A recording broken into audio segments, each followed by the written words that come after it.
ایک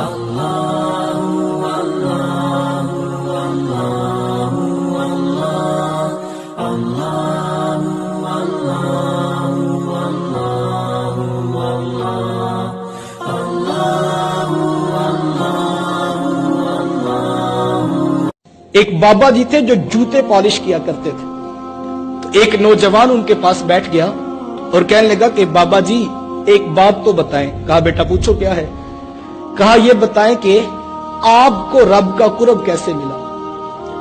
تو وہ درویش کہنے لگا کہ بیٹا مجھے تو یوں ہی جوتے پالش کرتے کرتے رب بھی مل گیا, اس کا رسول بھی مل گیا. تو کہا جی یہ بھی کوئی راستہ اس کو پانے کا.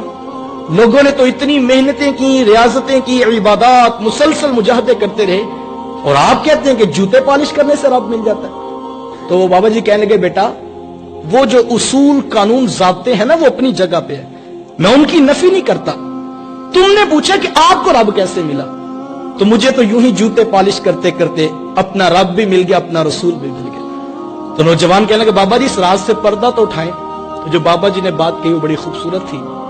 وہ بابا جی کہنے لگے بیٹا میں جب بھی کسی شخص کا جوتا پالش کیا کرتا تو اسے خوب ایمانداری, محنت, اخلاص سے اس کو خوب چمکا کے پالش کرتا, اس لیے کہ اس نے 2 آنے مجھے دینے ہوتے تھے.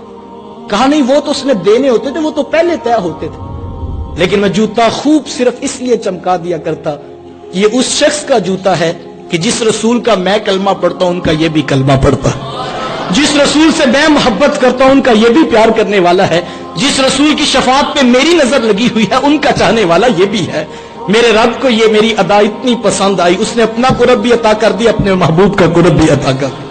حضور کی نسبت کا احترام پیدا کرنے کا مزاج پیدا کرے. ہم بڑے عجیب لوگ ہیں, کاش ہم اس بات کے اوپر کھڑے ہو جائیں. اور یہ اتنا خوبصورت وظیفہ ہے, میں سمجھتا ہوں یہ 1000 لوگ بیٹھے ہیں آپ, ہم سب نے صبح اٹھ کر اپنی دکانوں پہ بیٹھنا ہے. کوئی ڈاکٹر ہے, کوئی انجینئر ہے, کوئی ٹیلر ہے, کوئی ٹائر کو پنکچر لگانے والا, معاشرے کا ہم حصہ ہیں. میں کہتا ہوں اگر ہم یہ عہد کر لیں کہ جو ہماری دکان پہ صبح آ رہا ہے وہ کوئی پرایا نہیں, اس کے ہاتھوں میں بھی ان کا دامن ہے جن کی شفاعت پہ ہماری نگاہ لگی. اس کو دھوکہ نہ دو, اس کو جھوٹ نہ بولو, اس کو فریب نہ کرو, اسے پیار دو, محبت دو, الفت بانٹو, اس کے لیے آسانی کا راستہ کھولو. یہ اتنا خوبصورت وظیفہ ہے, یہ اتنا پیارا وظیفہ ہے کہ اس وظیفے کی اتنی برکت ہے, اتنی برکت ہے. اس کو ایک مرتبہ کر کے تو دیکھیں. میں کسی دکان پہ جاتا ہوں, ابھی موبائل دیکھ رہا تھا کہ اس شخص نے میرے موبائل پر حضرت کی فوٹو دیکھ لی. تو کہنے لگا جناب آپ ان کو جانتے ہیں؟ تو میں نے بھی فخر سے کہا جناب یہ میرے شیخ ہیں, میرے استاد ہیں. تو کہنے لگا جناب تشریف رکھیں نا, چائے پیجئے, باقی باتیں بعد میں ہوں گی. مجھے عزت دینے لگا, ریٹ نیچے آنے لگا. وہ جو بحث کر رہا تھا ایک دم اس کا لہجہ بدل گیا. کہنے لگا جناب ہم بھی ان کو سنتے ہیں, تو بڑا خوبصورت بیان کرتے ہیں. یار یہ عزت کس بات کو دی جا رہی ہے کہ جن کا خطاب میں سنتا ہوں ان کا خطاب یہ بھی سنتا ہے. کوئی آ جائے جناب آپ کس سلسلے سے بیعت ہے, میں جناب نقشبندی ہوں, بڑی اچھی بات ہے جناب, ہم بھی وہاں پر بیعت ہیں, ہم گورڈا شریف بیعت ہیں, ہم سیال شریف بیعت ہیں. یہ ساری نسبتیں بہت اچھی, یہ بڑی خوبصورت, بڑی بابرکت ہیں. لیکن یار کوئی آ جائے اس کے پاس بیعت کا رنگ نہ بھی ہو, اس کے پاس گنبد خضرا کے مکی کی بیعت ہو, اس کی عزت کرنی چاہیے یا کہ نہیں کرنی چاہیے. اور میں کہتا ہوں جو اس بات پہ محبتیں بانٹے پھر تو رب فرشتوں کی بھی ڈیوٹیاں لگاتا ہوگا نا کہ گاہکوں کا رخ اس دکان پہ موڑ دو.